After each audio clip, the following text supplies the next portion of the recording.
Hi friends, welcome to the golden clove. సింపుల్గా చేసుకుని millet dosa రెసిపీని చూద్దామండి. చాలా బాగుంటుంది.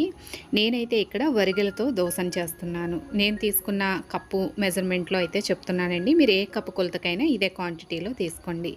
వరిగెల్ని ఒక 4 గ్లాసుల వరకు తీసుకుంటే అదే గ్లాస్ తోటి మినపగుళ్ళని ఒక గ్లాస్ తీసుకోవాలి.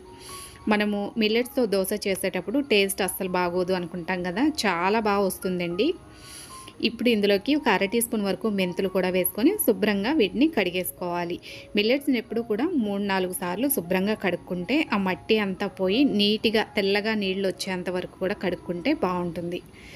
తర్వాత మంచినీళ్ళు పోసుకొని ఇందులోకి ఏ గ్లాస్ తోటైతే మిల్లెట్స్ తీసుకున్నామో అదే గ్లాస్తో హాఫ్ గ్లాస్ వరకు సగ్గుబియ్యము, హాఫ్ గ్లాస్ వరకు అటుకులను కూడా వేసుకోవాలి.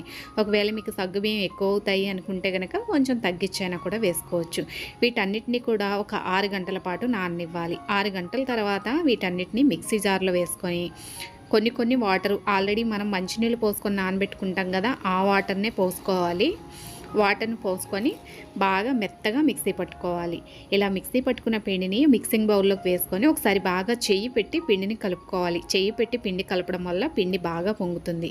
దీన్ని ఓవర్ నైట్ వదిలేసాము అంటే తెల్లారేసరికి ఈ విధంగా పొంగుంటుంది.